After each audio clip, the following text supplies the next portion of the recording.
इस पृथ्वी पर महाकालेश्वर शिवलिंग त्रिपूज्य लिंग है।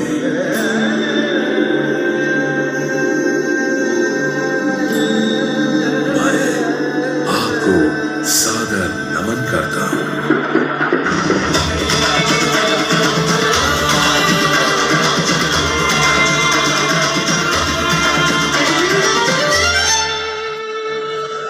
वडनगर एक ऐसा ऐतिहासिक शहर जो प्राचीन भारत की वैभवशाली संस्कृति एवं स्थापत्य कला को दर्शाता है। एक ऐसा शहर जो समय के साथ विकसित हुआ, जिसमें अनेक मंदिर, जल निकाय और ऐतिहासिक एवं आवासीय संरचनाएं शामिल हैं। इस शहर के बनने और बसने से जुड़ी अनेक पौराणिक एवं ऐतिहासिक किस्से और कहानियां आज भी सुनने को मिलती हैं। ऐसी ही एक कहानी है जो हाटकेश्वर मंदिर को वडनगर से जोड़ती है। इस कहानी में मुख्य पात्र स्वयं भगवान शिव है, जिनके आशीर्वाद एवं अनुकंपा से यह मंदिर अस्तित्व में आया। जब काल के पहिए ने घूमना भी शुरू नहीं किया था, उस समय से भी बहुत पहले पाताल लोक में जल के स्थान पर पिघले हुए सोने से सराबोर एक नदी बहा करती थी, जिससे उस नदी का नाम हाटक पड़ा। इस पावन धारा के गर्भ में स्वयं भगवान शिव लिंग रूप में निवास करते थे।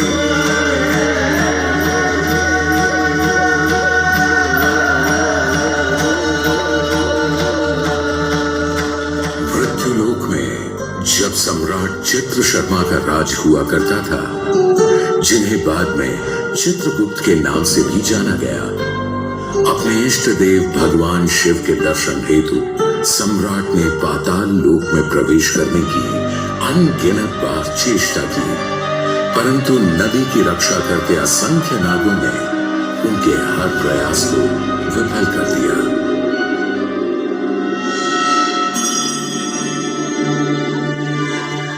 इतने विफल प्रयासों के पश्चात सम्राट चित्रगुप्त अपने प्रभु के दर्शन की अभिलाषा लिए वे मृत्युलोक में ही घनघोर तपस्या में लीन हो गए। लगभग 1000 वर्षों की कठोर साधना के पश्चात स्वयं देवों के देव महादेव ने सम्राट चित्रगुप्त को इस मृत्युलोक में आकर दर्शन दिए और उनसे कहा, हे वत्स, मैं तुम्हारी साधना से अति प्रसन्न हूं। मांगो, तुम्हें क्या वरदान चाहिए, मैं उसे तत्क्षण ही पूरा करूंगा। हे देवों के देव महादेव, मैं तो आपके दर्शन मात्र से ही धन्य हो गया हूं। मुझे वरदान स्वरूप आपसे किसी भौतिक या सांसारिक वस्तु की चाह नहीं है भगवान। तो फिर तुम्हारी क्या अभिलाषा है वत्स? निसंकोच होकर कहो। हे करुणा निधान, हे सर्वव्यापी, आपसे क्या छुपा है? आप तो सब जानते हैं। इस मृत्यु लोक में भी अन्य लोगों की तरह आपके असंख्य भक्त हैं।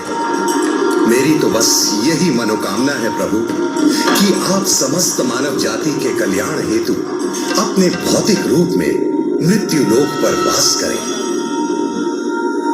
मेरे प्रिय भक्त, पाताल लोक में रहने वाले नाग संप्रदाय भी मेरे अनन्य भक्त हैं।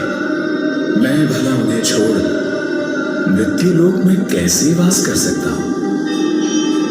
परंतु ये भी सत्य है कि मैं तुम्हारी भक्ति भावना की उपेक्षा भी नहीं कर सकता। मैं तुम्हें निराश नहीं करूंगा वत्स। मैं अपने स्वरूप का विस्तार करते हुए भौतिक रूप में मृत्यु लोक पर वास करूंगा और मेरे असंख्य भक्त मेरी आराधना ऐसे नाम से करें जिससे संसार को हमेशा ये ज्ञात रहे कि मैं कहां से आया हूं। सब आपकी इच्छा अनुसार ही होगा भोलेनाथ। मैं इस मृत्यु लोक में आपके पदार्पण की प्रतीक्षा करूंगा। तथास्तु। यह सब देख स्वर्गलोक में विराजित ब्रह्मदेव ने भगवान शिव के उपयुक्त स्थान के लिए एक ईश्वरीय संकेत दिया। उन्होंने एक कमल के फूल को मृत्युलोक की तरफ फेंका। जब वह फूल पृथ्वी से टकराया तो उसी स्थान पर नीचे पाताल लोक में हाटक नदी से एक सुनहरा बवंडर निकलकर पृथ्वी को चीरते हुए एक स्वर्ण लिंग के रूप में धरा पर स्थापित हो गया।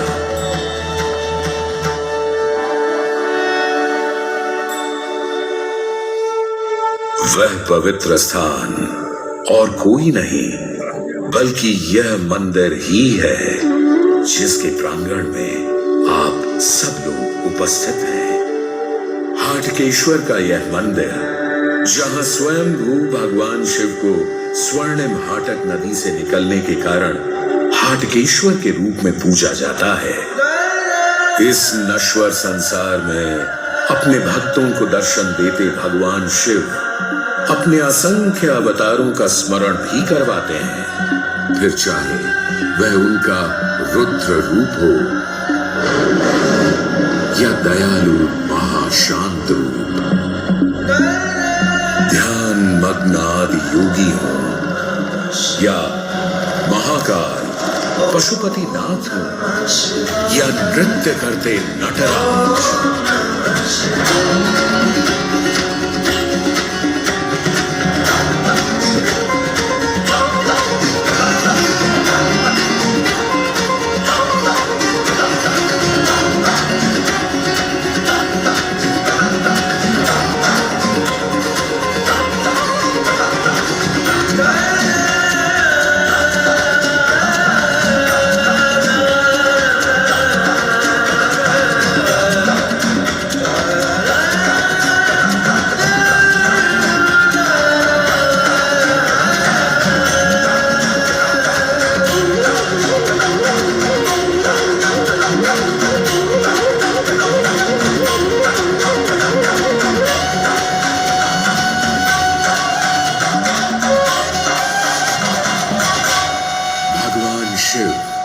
नागर ब्राह्मण एवं नागर वणिक संप्रदाय और श्री हाटकेश्वर क्षेत्र से जुड़ी ऐसी ही एक और किंवदंती याद आती है जो जनमानस में आज भी प्रचलित है।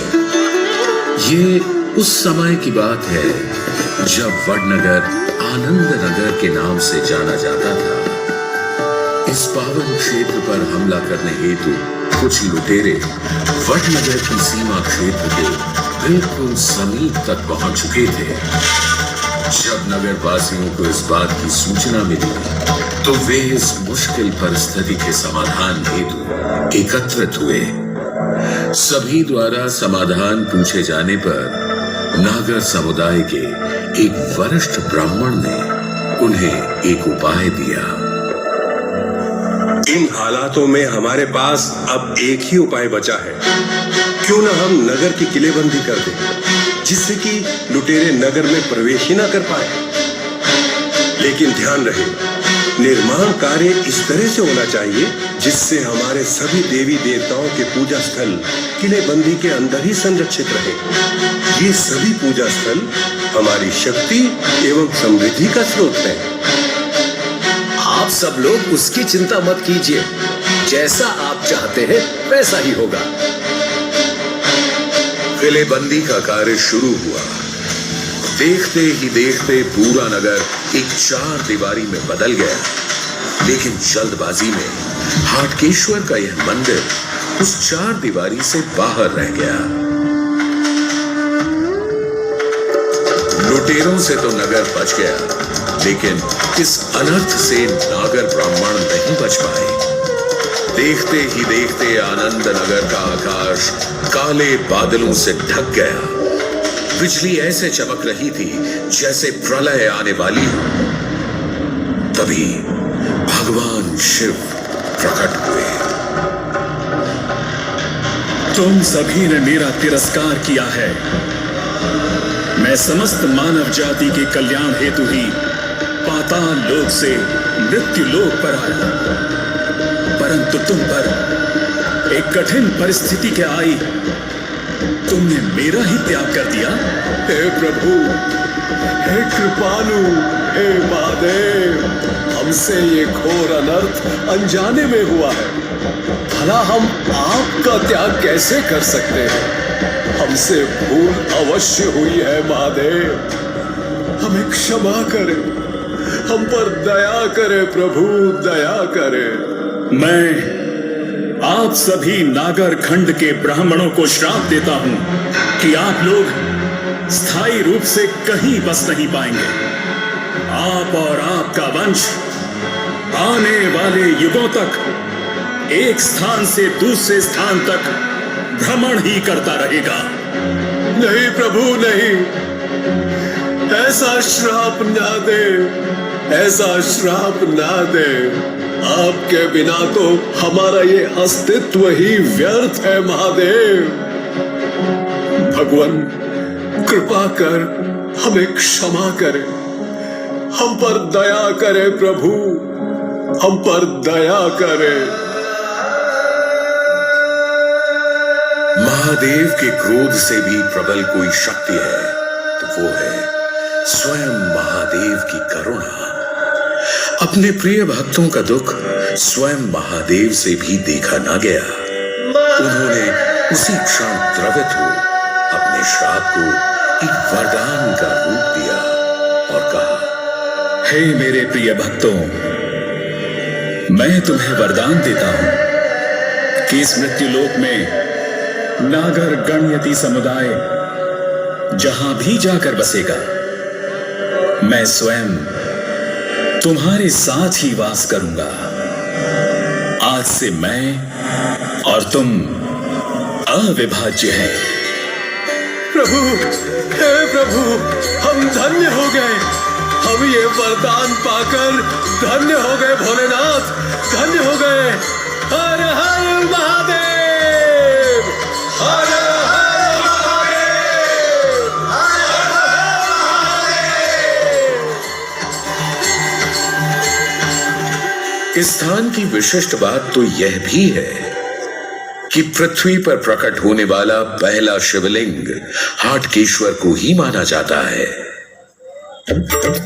और साकार की पूजा भी यहीं से उद्भव हुई है, जिसके बाद भारतीय उपमहाद्वीप के चारों ओर 12 ज्योतिर्लिंग स्थापित किए गए। श्री हाटकेश्वर क्षेत्र को गुजरात का काशी भी कहा जाता है, जहां हजारों वर्षों से भी ज्यादा का इतिहास संजोए हुए वडनगर सनातन धर्म की आस्था का एक प्रमुख केंद्र है। भगवान शिव के अलावा वडनगर और उसके आसपास के क्षेत्र में कई और देवी देवताओं के मंदिर भी विद्यमान हैं। अम्थेर माता, शीतला माता, अंबा माता, सिकोतर माता, लज्जा गौरी माता से इस क्षेत्र में देवी पूजा की एक मजबूत शाक्तेय परंपरा का प्रमाण मिलता है। चीन के बौद्ध यात्री श्वेनसांग ने इस स्थान की स्तुति लिखते हुए कहा है कि यहाँ बौद्ध धर्म हिंदू धर्म के साथ सह अस्तित्व में था। इतिहास के पन्नों को अगर और टटोलें तो पता चलता है कि विभिन्न तत्वों का सुंदर संगम प्रस्तुत करता यह हाटकेश्वर मंदिर का प्रारूप जो आज हम देख रहे हैं वह महान सोलंकी वंश के शासकों की देन है। वडनगर में नडियोल दरवाजा के बाहर स्थित यह मंदिर शेखरी प्रकार के शिखर के साथ मारू गुर्जर मंदिर वास्तुकला शैली में स्थानीय बलुआ पत्थर से बनाया गया है। पूर्व की ओर मुख करके मंदिर एक ऊंची दीवार से घिरा हुआ है जिसके शीर्ष पर सपाट विस्तार के साथ 3 गोलाकार गुंबद स्थापित है। मंदिर के आंतरिक गर्भगृह में शिवलिंग स्थापित है, जो स्वयंभू है। गर्भगृह में शिवलिंग के साथ मां पार्वती, भगवान गणेश, भगवान कार्तिकेय और नंदी और गंगा जी की मूर्ति स्वरूप दर्शन होते हैं। यह एकमात्र मंदिर है जहां भगवान शिव अपने पूरे परिवार के साथ निवास करते हैं। यहाँ मंदिर की दीवारों पर अंकित नवग्रहों, प्रमुख हिंदू देवी देवताओं, रामायण और महाभारत के दृश्यों को इस प्रकार से उकेरा गया है कि देखने वाला मंत्र मुग्ध हुए बिना नहीं रह सकता। इस मंदिर परिसर में काशी विश्वेश्वर शिव मंदिर के साथ कई सालों से दृढ़ता से खड़े इन 2 पीपल और वट के पेड़ों की पूजा का भी अपना ही महत्व है। वट सावित्री के दिन सुहागिनें भगवान शिव और मां पार्वती को साक्षी मान अपने सुहाग की लंबी आयु की कामना करती हैं और इन वट वृक्षों का आशीर्वाद पाती हैं।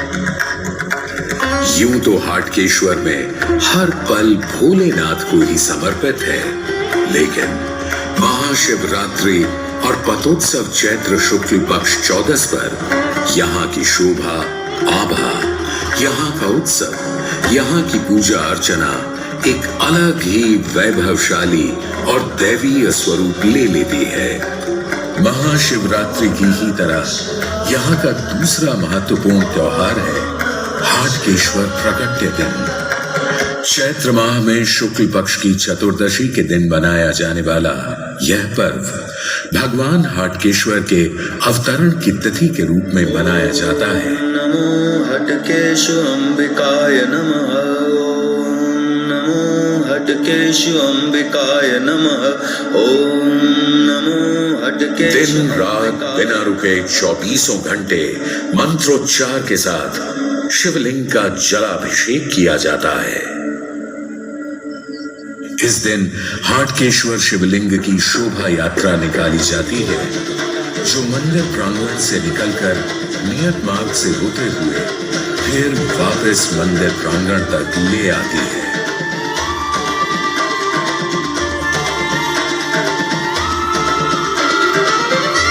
वर्तमान में हाटकेश्वर क्षेत्र की मूर्त और अमूर्त विरासत को अनगिनत उपायों से संरक्षित रखने का कार्य निरंतर चल रहा है। गुजरात सरकार और श्री हटकेश्वर महादेव संस्थान ट्रस्ट द्वारा किए गए प्रयासों से मंदिर का नवीनीकरण कर जीर्णोद्धार का कार्य कराया गया है। मंदिर के क्षतिग्रस्त हिस्सों की मरम्मत और प्रतिकृति के लिए ठीक उसी प्रकार के चूने, बलुआ पत्थर और प्राकृतिक रंगों जैसी सामग्रियों का उपयोग किया गया है, जिससे नवनिर्मित कोई भी हिस्सा प्रारंभिक ढांचे से भिन्न न लगे। भगवान और उनके भक्तों के बीच संबंध स्थापित करता यह हाटकेश्वर क्षेत्र भारतीय सनातन संस्कृति की मूल भावना और चेतना का प्रतीक है। असंख्य भक्तों की तरह हमारे देश के प्रधानमंत्री नरेंद्र मोदी, जिनकी यह जन्मभूमि भी है, हाटकेश्वर महादेव के प्रति पूर्ण समर्पण भाव कर यहाँ दर्शन करने आते हैं। पाताल लोक की गहराइयों से स्वयंभू प्रकट हुए हाटकेश्वर महादेव इस मृत्यु लोक में स्थापित एक ऐसा स्थान है जहां तीनों लोकों की अनुभूति होती है। अनादिकाल से अविनाशी शिव और नश्वर मनुष्य के बीच एक शाश्वत बंधन का प्रतीक यह वडनगर समय चक्र में निरंतरता से प्रवाहित होता यह वडनगर